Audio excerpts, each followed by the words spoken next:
Greetings from hot, Arizona.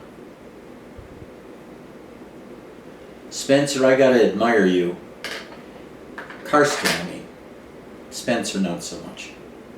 Karsten, you look really intelligent. The bald head, the high forehead, along with the eyebrows, make you look smart. You look like Chaitananda and his teacher, Rudy. It's right to smile because you've got a ready audience of people who are looking for smart people as teachers. Hang around though and you'll lose your mind and you won't be interested in that stuff. But in the meantime, go for it.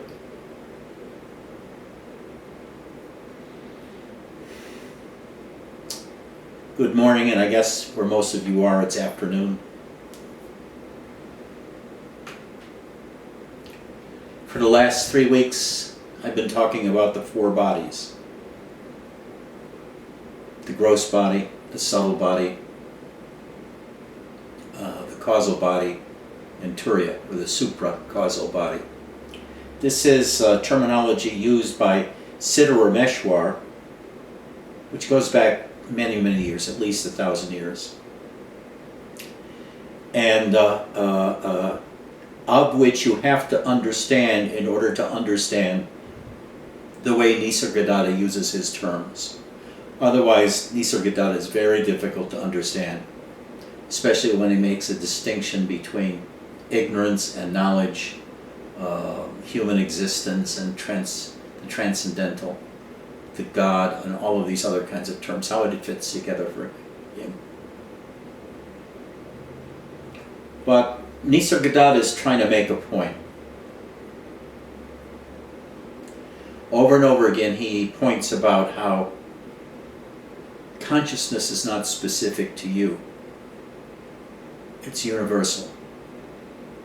Every sentient being, from a worm or an amoeba, has consciousness, has sentience, is aware. But there's a part of us, basically in the subtle body, that identifies with certain aspects of the body and of our thinking, our existence as being our human self, our personality.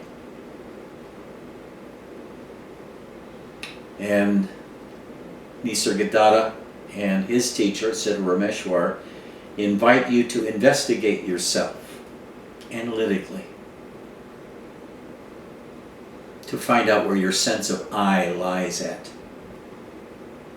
because that's the cornerstone of the mind. That's the central thought of the mind. All other thoughts revolve around the I thought. This is my own experience. This is from my own personal experience as well as from reading Nisargadatta and reading Ramana. And by deeply plunging into yourself by any number of methods, like following the I thought, feeling for the I sensation, and going backwards into the I sense or into the witness, are all techniques to get the mind one-pointed enough so that it can be seen that there is no I. That the I we tend to think ourselves are before awakening is we have this idea that the I thought points to some real I, some essence of ourselves, whether it's a soul or our heart or something like that, that is the essence of our personality and of our existence.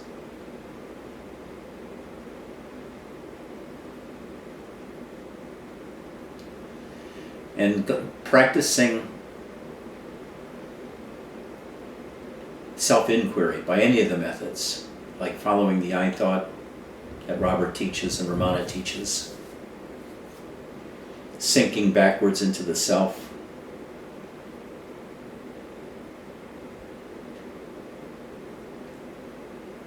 or just resting in oneself, a sense of beingness,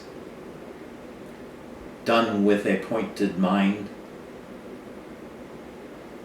results in entering the causal body, wherein one forgets the mind.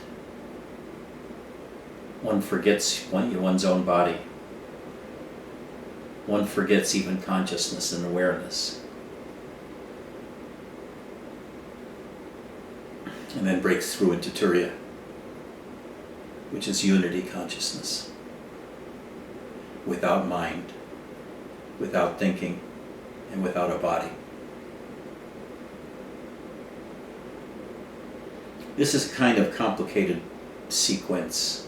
I mean, it's absolutely true. I've lived through this myself. But there are the more simple teachings that are focused more on the process of self-inquiry.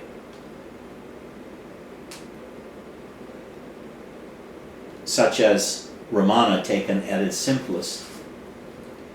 And I'll show you here. This is the spiritual teaching of Ramana Maharshi.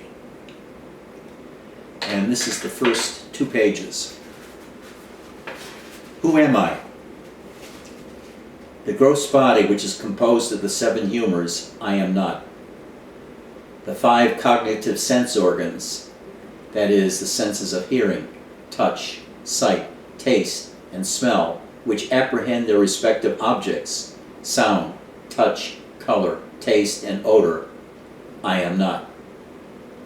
The 5 conative sense organs, the organs of speech, locomotion, grasping, excretion, and procreation, which have as their respective functions speaking, moving, grasping, excreting, and enjoying, I am not. The 5 vital airs, prana, which perform respectively the 5 functions of inbreathing, etc., I am not. Even the mind which thinks, I am not. The nescience too. Nescience, I guess, in this sense means just being aware, which is endowed only with the residual impressions of objects and in which there are no objects and no functionings, I am not. Questioner asks, if I am none of these, then who am I? After negating all of the above mentioned as not this, that awareness which alone remains, that I am. And I guess that awareness would be what is behind even the concept of nescience. The nature of awareness is existence, consciousness, bliss. Question is, when will self-realization, or when will realization of the self be gained? When the world which is what is seen has been removed, there will be realization of the self, which is the seer. When the world which is what is seen has been removed, there will be realization of the self, which is the seer. Now this is really important because this is where Nisargadatta, Siddharameshwar, and Ramana come together, and Robert come together. Question, will there not be realization of the self even while the world is there? And in parentheses says, taken as real? The answer is, there will not be.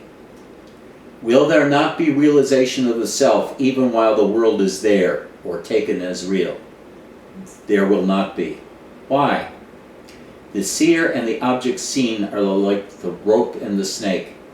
Just as the knowledge of the rope, which is the substrate, will not arise until the false knowledge of the illusory serpent goes, so the realization of self, which is the substrate, will not be gained unless the belief that the world is real is removed. What happens when we enter the causal body, when the brain freezes up and becomes stupid, is that remembrance of the existence of your body, and the world around you disappears, and you're in a dark space, a space of no thinking, no objects, no mentation whatsoever. Then the question is, when will the world which is the object seen be removed? The answer is, when the mind, which is the cause of all cognitions and of all actions, becomes quiescent the world will disappear. All right. Now this is really important. The causal body is that where everything is forgotten. There's no awareness whatsoever. There's just darkness, and then you're not even aware of the darkness, or you're aware of your own self. On the other side of that is unity consciousness. And in this unity consciousness, there is no body like you observe now in everyday life. There is no external world. And it says the reason is mind creates the external world. Mind creates knowledge of your body. As long as you have this knowledge of this external created by the mind, the unity consciousness cannot be seen, cannot be experienced, cannot be felt. So the mind has to go quiet in order for you to go into Turiya, Satchitananda, unity consciousness, where there's no separation, no division. What is the nature of mind? What is called mind is a wondrous power residing in the self. Now here he switches from talking about Turiya or unity consciousness and calls it the self, that experience, the self. It causes all thoughts to arise. Apart from thoughts, there is no such thing as mind. Therefore, thought is the nature of mind. Apart from thoughts, there is no independent entity called the world. In deep sleep, there are no thoughts and there is no world. In the states of waking and dream, there are thoughts and there is a world also.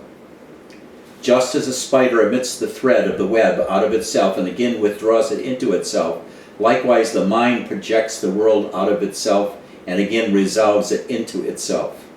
When the mind comes out of the self, that is, when the mind comes out of the causal body, or Turiya, the world appears. Therefore, when the world appears to be real, the self does not appear. And when the self appears real, the world does not appear. Oh, well, when the self appears, shines, the world does not appear. In other words, when you're in Turiya, there's no world, external world. When you're in the external world, you can't see the unity state.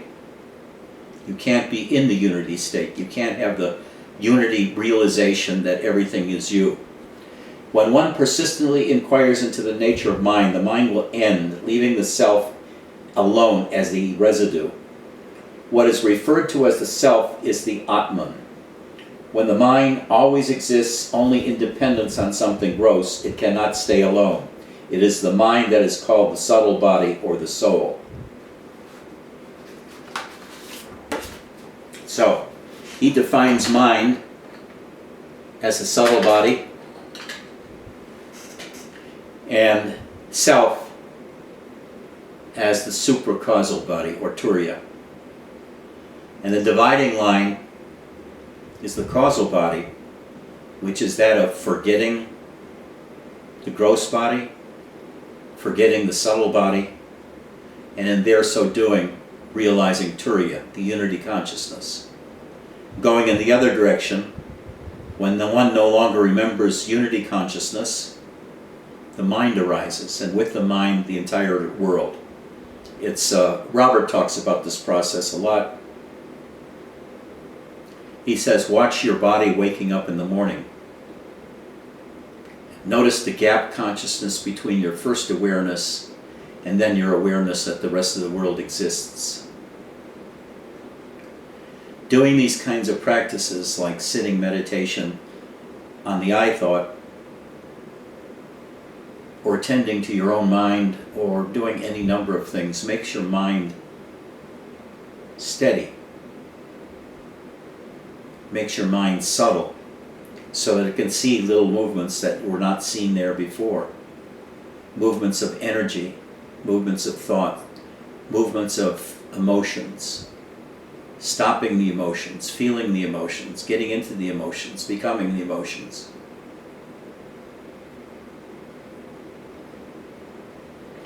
But I try to point out how all of this fits together. However, it is not necessary to understand this in order to be self-realized. all that you have to do is practice self-inquiry. The process of watching for the I thought, where it arises from and where it disappears to, is the way suggested by Robert. Now,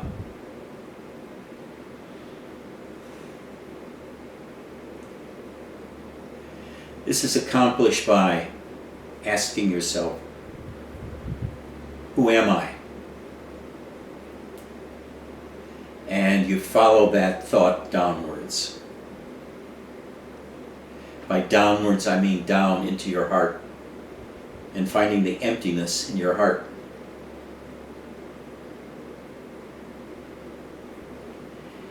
If you watch the thoughts arise, most of the time, you won't be able to, well, let's try it a little different way. Let's say, follow the I thought, see where it arises from and where it disappears to.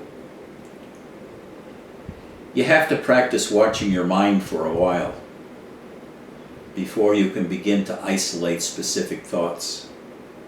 It's not something that hasn't practiced self-inquiry can do readily, to find the I thought, let alone from where it arises and to where it sets. But if you just practice looking inwards in meditation, thoughts will be up here and you'll be looking down here into the inner darkness. That inner darkness is seeing the causal body of ignorance, because the I thought arises out of that state, arises out of the causal body, the ignorance body, where nothing is seen, experienced, or tasted, where everything disappears. And the I thought returns to the causal body.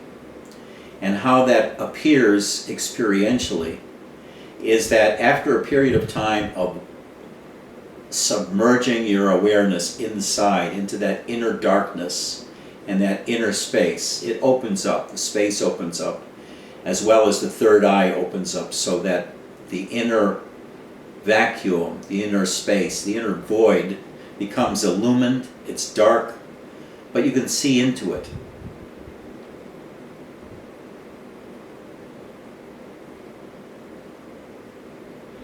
And after you can start seeing into it, you'll find that just the process of inwardness, of inversion of your attention, your consciousness, slows the mind down.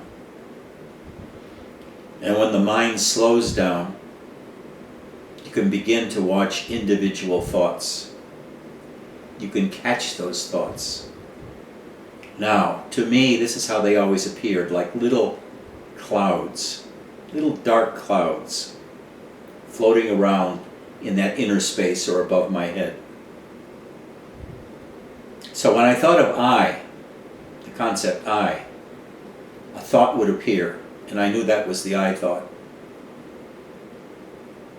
And I would just watch the I thought and see what happens, whether it would move towards me as awareness, or away from me, towards the void. And if it moved towards the void, I'd watch it being gobbled up by the great causal body, by nothingness, you might say. And if I just watched nothingness, the void, the I thought would eventually pop out. And when you become good at this, watching thoughts, especially the I thought, and where it comes from and where it goes, you become well aware of the void. There's a tendency even to want to identify with the void, because the void is so quiet and peaceful that you just want to run into the void and hide there sometimes when the external world gets very upsettable.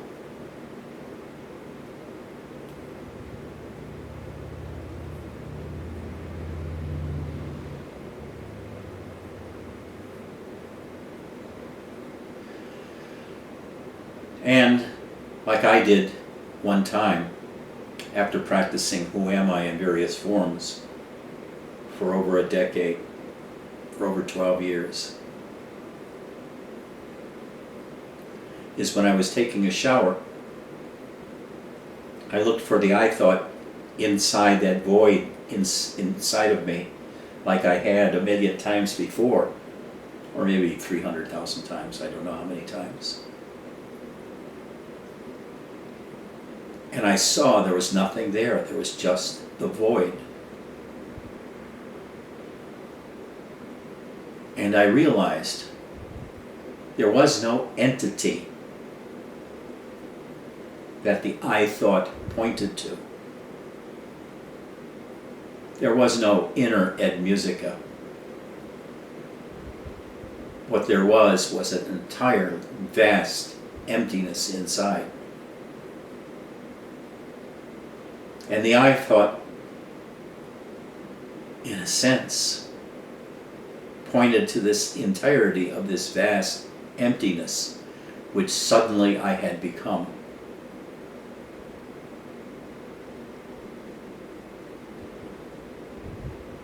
You might say I had been swallowed by the causal body, because the causal body has that aspect of space which is able to encompass all phenomena, all thoughts. This is what Jan Essman says he's dealing with. Is the causal body and him as Jan are having a mutual go at each other. The emptiness and Jan as a person.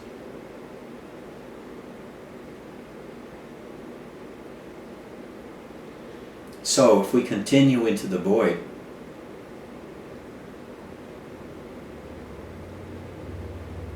parts of us begin melting away. Our personality, aggressiveness, neediness,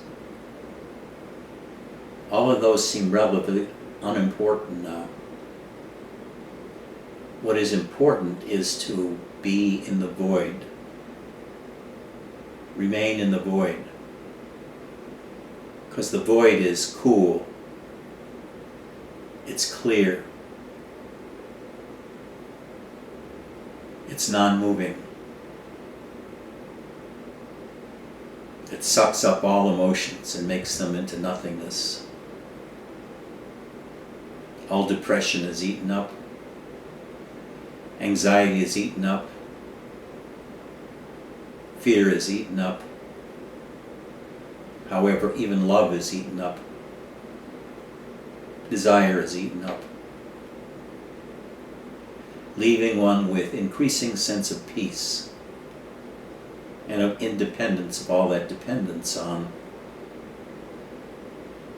things of the world. Things of the world can seem to be like holograms, objects but hollow because they're enveloped by space. So in that sense, the world no longer seems real. It seems like a hologram projection.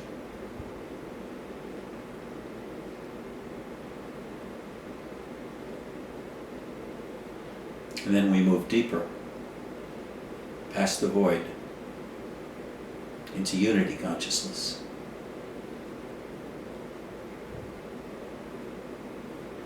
Now the world and I are not separate. However, I really don't remember what it was like living in unity consciousness. Even though I was there for about 6 months, but I know that it was hard to function in that state. And after a while, a functional reassertion was there that allowed me to function in the world. A return to normality. A return to existence within my body and the world and of the mind. But I was still aware of emptiness almost all the time, especially when I was quiet and started looking within. The emptiness, the void was always there.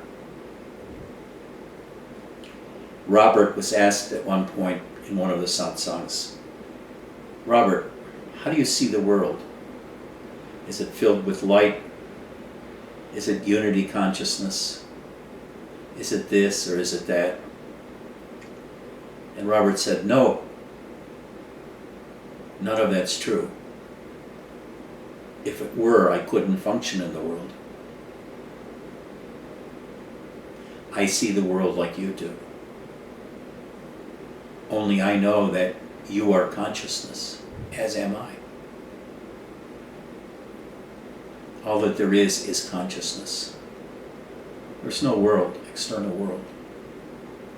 There's just consciousness dancing around. There are just the internal energies dancing around.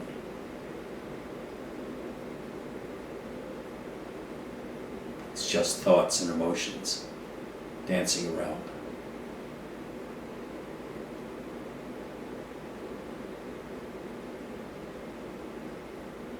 So that's how Ramana and Nisargadatta and Robert and I fit together. The four bodies are really a theory, a metaphor for the way we experience ourselves in the world, depending upon where our center of focus of our attention is. If we get out of the head into the heart area or the gut area, there's so much more space. We feel spaciousness. We feel liberated from being cramped in the head. We feel liberated from being bossed by the mind.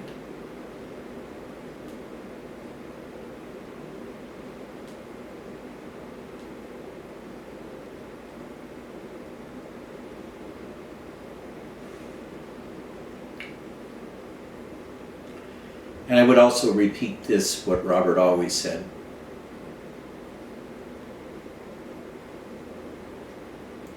The mind, your mind, is not your friend. In fact, it's your enemy. The more time you try to figure yourself out, or what various states mean, or what various spiritual teachers mean,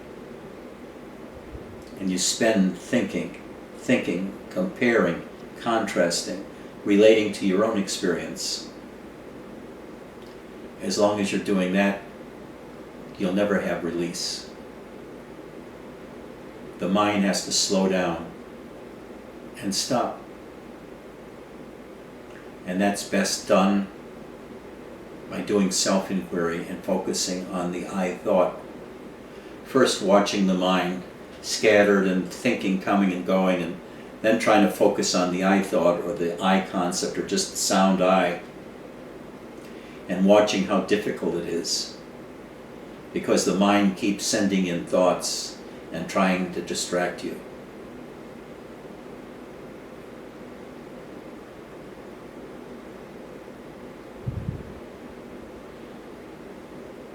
You can think of mind as like Trump. Well, what you have to obtain is the state that his new, what do they call that? Head of staff, the Marine General, is trying to instill, which is a steadiness. So imagine yourself as essentially Trump, and some part of you is trying to reach a state of steadiness with regard to ignoring the Trump in you and the constant distractions it's throwing your way and taking you away from meditation on the self. Now, what is self? He contrasted the self with mind. When mind is there, self is not. And when self is in the ascendance, mind is not, and therefore the world is not. Because It is the mind that creates the world and creates our sense of our bodies and our personhood. When the mind goes, we can live in Turiya, or we can begin the great causal body of great ignorance where nothing exists, like in deep sleep. In both Turiya and in nothingness of the causal body, there's a great deal of happiness and bliss, even though there's nobody there to experience it at the time. But in retrospect, when we come awake after a good sleep, we can say, I slept well and I feel good.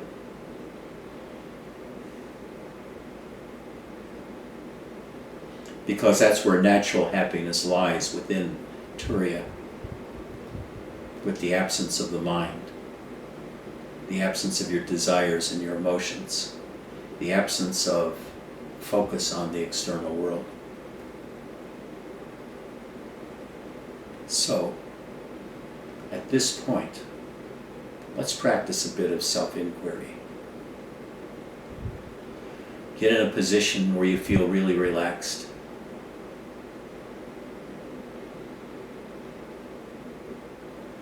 Turn your attention within. For those who are not used to doing this, probably the easiest place to turn within is into the third eye area, by rolling your eyes upwards and backwards, like this, and imagining yourself looking at a space behind your eyes, about an inch behind your eyes and above the eyes, the third eye area. But as soon as you can do that, you'll want to start bringing your attention downwards into the inner imaginal self in the area of the chest and heart, because it's far more spacious and you're not going to strain your eyes by doing that cross-eyed shit. But sometimes that's the only way to get inside your imaginary inner body. Because once your center of attention drops down into your heart, there's an openness of space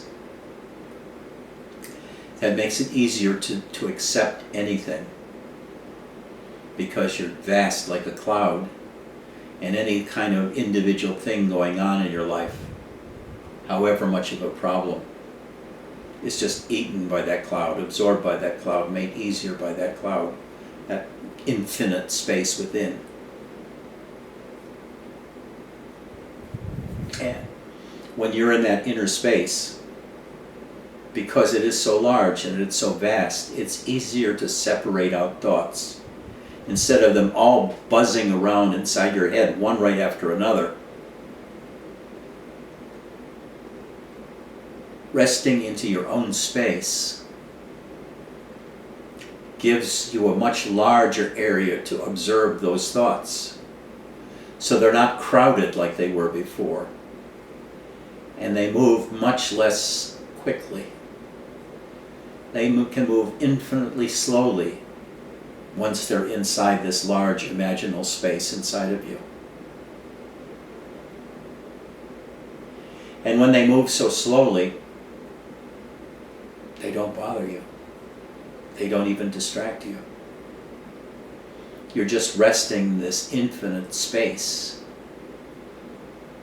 Your body relaxes. Your mind relaxes. Everything slows down. And you start feeling happier and happier. As a matter of fact, somebody just recently asked what the signs of progress are in the spiritual path. And I guess you could say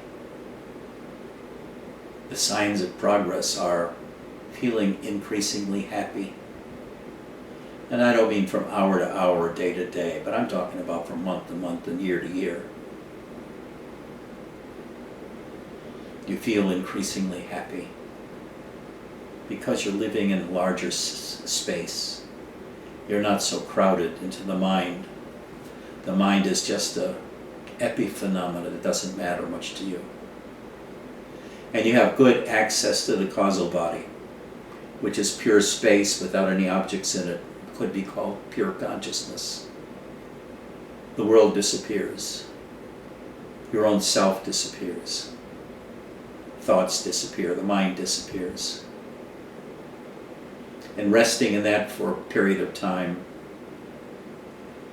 brings the instantaneous experience of Turiya, of unity consciousness, where there's no longer any separation between Brenda and Brenda's experience of the world, between Mark and Mark's experience of the world. Mark's body doesn't exist anymore.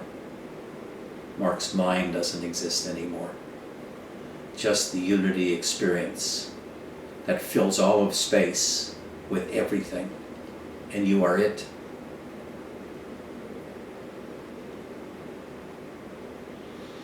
So, look within, especially try to look within in the heart area. See if you can find the I thought there anywhere.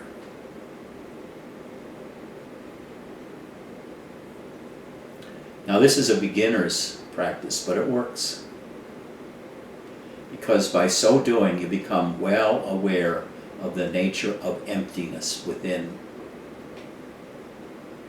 And recognizing the nature of emptiness is eventually recognizing yourself as being that emptiness, and then you transcend it and you become everything. But you have to go through that emptiness, and emptiness is very satisfying and very inviting. There's a dark, damp emptiness in you that dissolves all of your problems, all of your suffering, all of your negative emotions. And then you become everything. Stillness, experiencing everything, but not as before. Not as an external world and an internal world, but as one world. No longer with chairs and crows and houses, but a single undifferentiated experience with many appearances, changing and changing and changing within that one experience.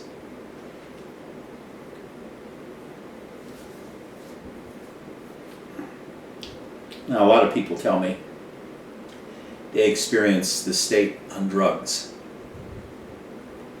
I'm not sure whether what they experience are what I am experiencing, or they use my words and description to make it fit their experience, and they say, yeah, that's it, because we're communicating here in words, and we're talking about various levels of having attained spiritual experiences, and trying to wrap ourselves around what music is saying, or Robert is saying, or Nisargadatta, in order to explain our own experiences. Now, like Robert, he's 14 and he had a self-realization experience where the vital force exploded in him, and he expanded, infinitely expanding into different worlds, into outer space, encompassing the whole universe. And he was totally changed after that. But he wanted to know what this experience meant. There was enough of the mind left in him that he wanted to know what this experience meant. Hi, Jonah. I haven't seen you in a long, long, long time. So he went first to Joel, whatever his name is, in New York. Joel sent him to Yogananda, and Yogananda sent him to Ramana. As Robert said, he spent 17 years going from teacher to teacher in India to make sure that he had missed nothing in the spiritual search, that if he understood everything. So the mind was still hungry in him to put it all together, what it means. Even for 20 years after he obtained his enlightenment experience, his awakening experience. But so many of us get into spirituality because we have these kinds of experiences and don't know what they mean. So we start reading books like Osho,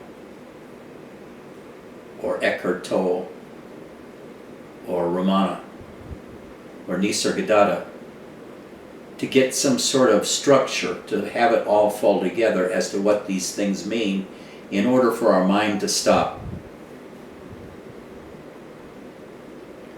Because the mind is what creates the anxiety in us that we just don't understand. We have experiences, and we have regular experiences, everyday experiences, and we have spiritual experiences. What do they mean to us, and what portends for the future? So our minds are always engaged in spiritual searching, in ideas and concepts and other teachers' words, which keeps us stressed.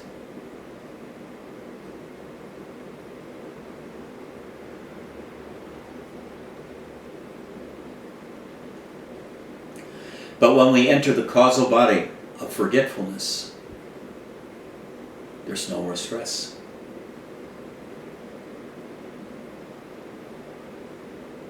We enter into great spaciousness, and the spaciousness eats up our external world, our experience of our body, everything. And we become nothingness, not even space. There's no self-awareness whatsoever. It's as if we were asleep, sitting in our chair. The sleep may last 5 minutes, or may last 1 minute, may last half an hour. Some people call this samadhi. This dwelling in forgettingness, of letting everything go. That's why so many teachers say, when you come to me, you have to forget everything, which means entering the causal body and getting the mind to stop and get ready to accept and experience something entirely different, which is unity consciousness.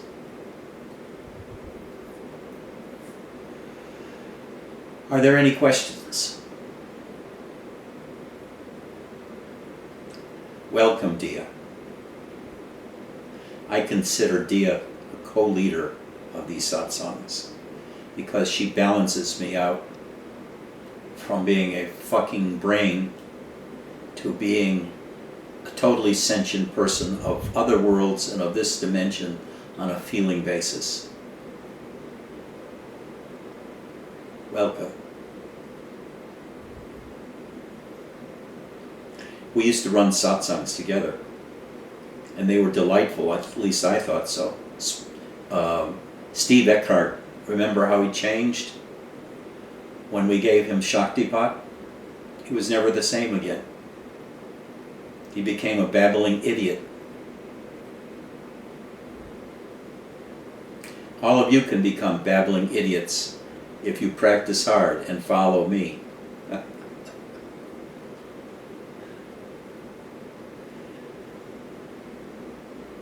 Any questions? Gary, do you have any questions? You seem anxious, so something's going on in you. Let me have it.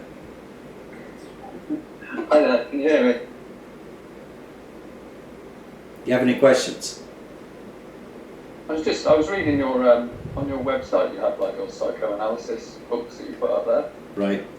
And I just started reading through those. I just wondered, because you said in the introduction to them briefly that kind of shortly afterwards that had all become not really relevant anymore or not important to you. I just wondered what happened after that and how much of that you still find relevant or not so.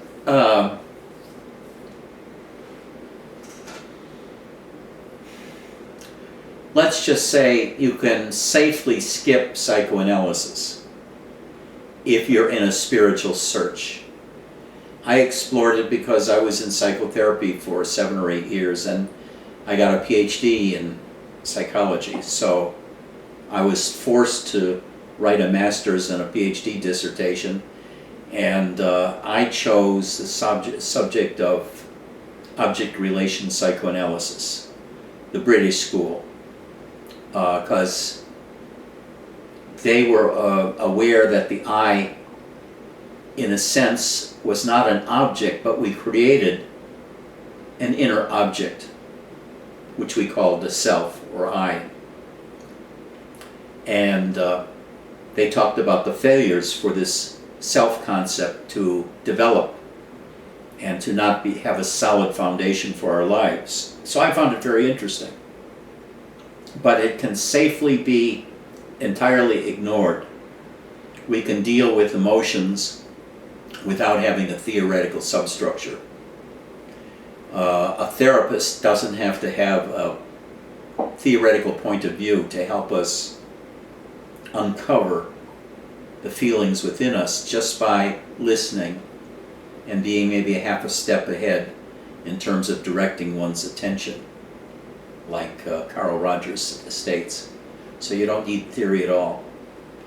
Ignore it. It's not worth really exploring. But you might want to explore the British middle school just for the sheer intellectual understanding that it provides of some aspects of ourself. But I can't state strongly enough how it's important to have our own direct understanding of ourselves rather than reading about ourselves through Melanie Klein or Gun Trip. And we can only do that by turning our attention inwards towards our own feelings, towards our own inner states, towards the inner emptiness, towards inner thoughts, and playing with feelings and emotions that bother most people. We play with, and they become our toys. So we can sidestep psychoanalysis altogether. The only thing that is really essential is turning one's attention inside. One of the best ways is doing self-inquiry, looking for the I thought, or finding the I feeling and staying with the I feeling, which has an entirely different result. If you find the I feeling and stay with the I feeling, rather than looking for the I thought with the visual mind, but stay fixed in the feeling of it, it's an entirely different spiritual path, because that leads us to an experience of an explosive realization of the manifest self, of consciousness as ourself. While what Nisargadatta and Ramana are talking about is entirely beyond the human self, beyond the human experience, going beyond to the other side of the divide between the relative world and the spiritual. And to get there, all that you have to do is keep drilling into yourself. Keep drilling into one's own emptiness, one's own feeling of existence, one's own thoughts, but mostly the emptiness and the feeling of sense of presence, that you are a live, conscious being, and just sitting there and being there in that. And any kind of inwardness continually kept up for a prolonged period of time will lead to self-realization.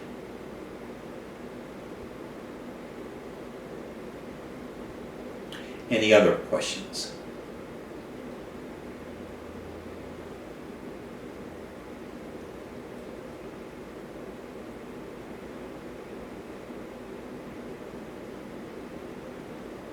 Brenda, do you have a question?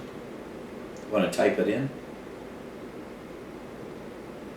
Well, there is one chat question, I guess.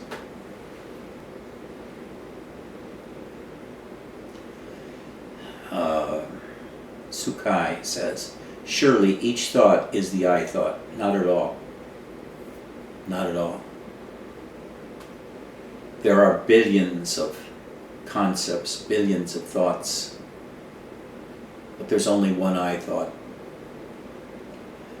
It creates the division between I and thou, between inner and outer. And as such, it's the capstone thought. All other thoughts depend on it.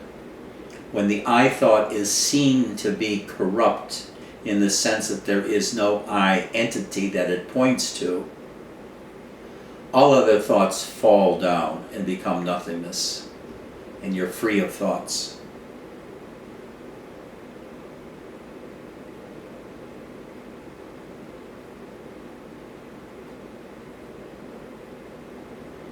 Any other questions?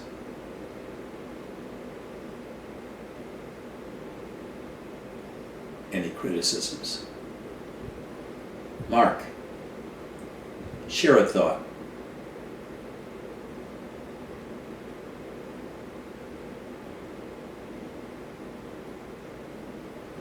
Chat thought comes up.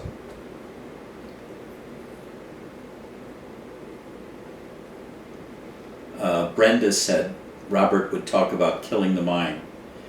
Could you comment on this? Yeah, but the deliberate act of killing the mind is using the mind to kill the mind.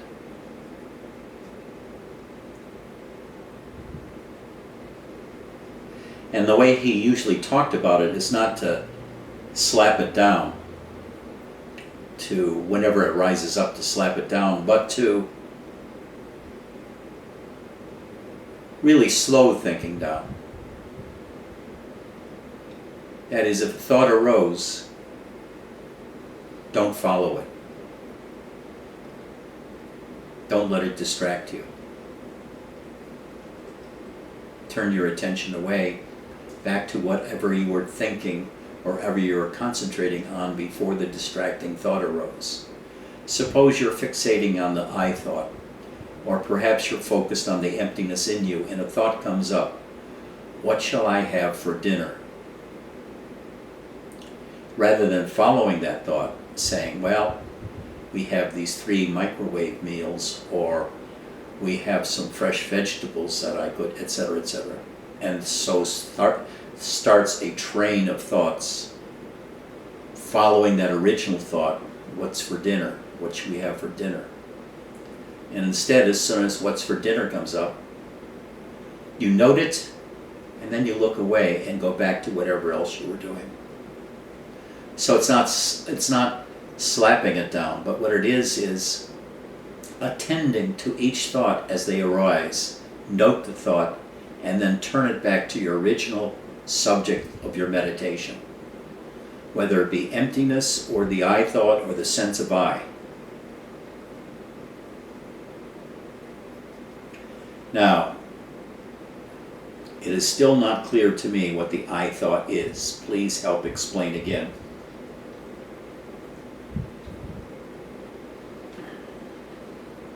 Who says that? Sukai. Sukai, look within yourself and say the word silently. I.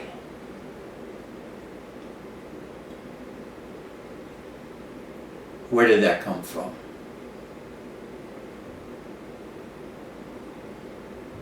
Where did that word I come from? So you look within. I don't see anything. I don't see anything. I feel something here, but I don't see anything. So, since you don't see anything with your mind, but you feel something with your heart, you take a feel for that feeling, and you just focus on that feeling. And then when that odd thought comes up, what shall I have for dinner? You just note it. Note that you were distracted, and go back to that I feeling, or the I feeling into your heart. And you do that with all thoughts. What's for lunch? I wonder how Sandra's doing right now. What TV show should I watch tonight? I hope my kid gets over the cold quickly. Just note the thought has risen. For a second,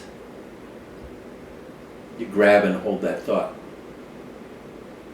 Then you let it go, release it. You don't follow that thought with a chain of thoughts, which is so easy to do because that's what we mostly do all the time, is chain thinking, and usually not even paying much attention to it. It's background noise. And when we make it foreground, it becomes very complicated to follow. Because suddenly we're aware of it rather than it's being in the background. Being aware of it, happening so close to us, feels disconcerting because we have no control over it, because we haven't learned how to control the thought flow by just focusing on one thing. And when a thought or an emotion or a picture comes up, to just note that as arising, then let go. Once we can begin to do that, note a thought, hold it there, and then let it go without chasing it. We've broken that chain of chasing, and each thought becomes discrete. And now we're able to do this with the I thought. Who am I?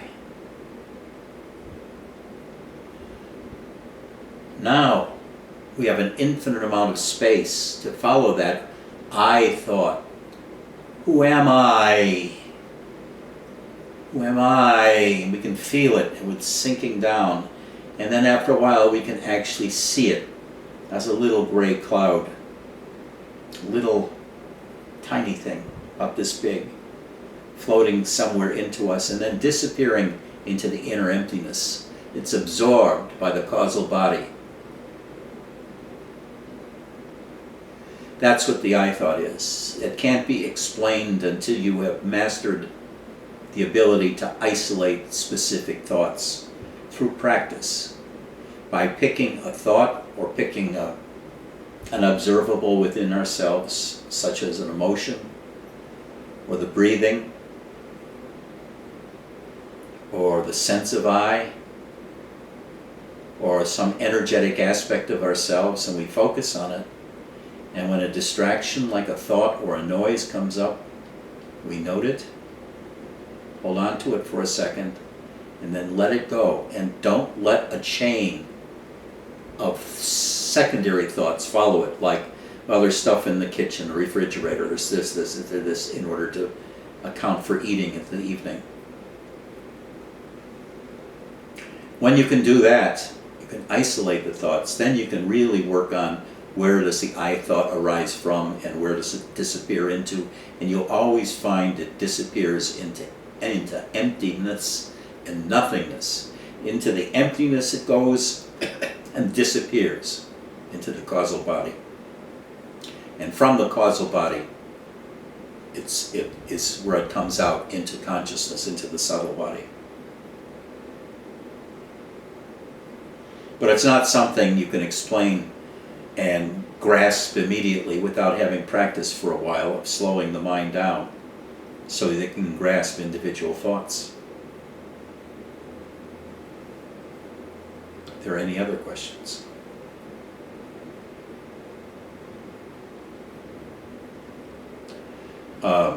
Three of the attendees here will be living at my house in September.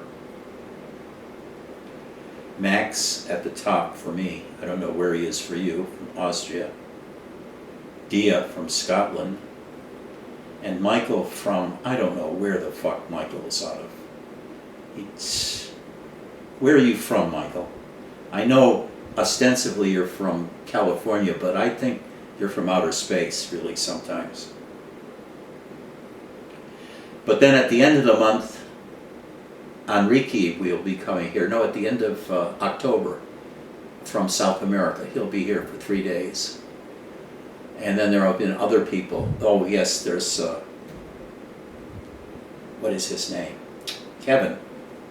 Kevin's a young guy, about 26, and has been coming and visiting me once a week for off and on for several months. He'll be staying here too, probably sometimes during September and October and November. So we have a nucleus for an ashram. And I have a second house now, which is my mother's house. So we can share houses even though they're 6 miles apart. Any other thoughts? Any complaints, Mark? You want to complain?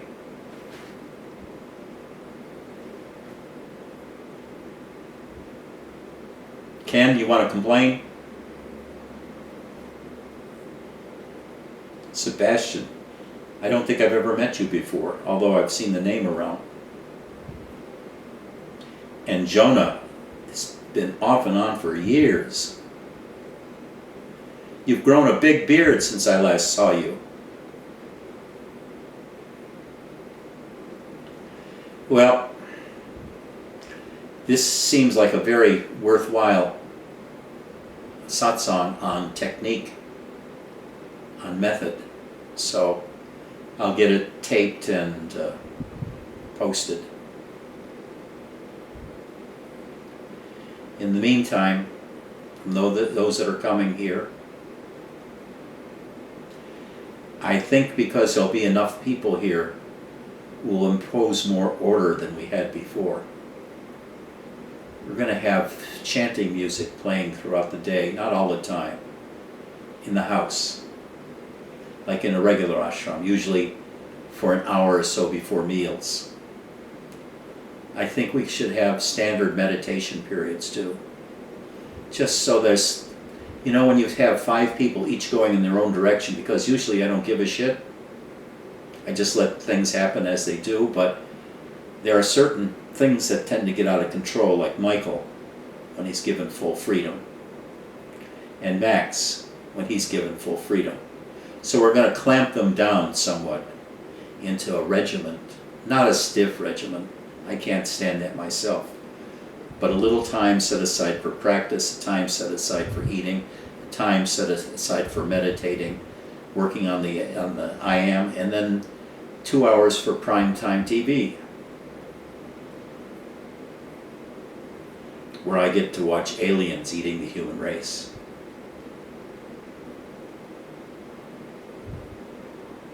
Dia, hey, do you have any words for us?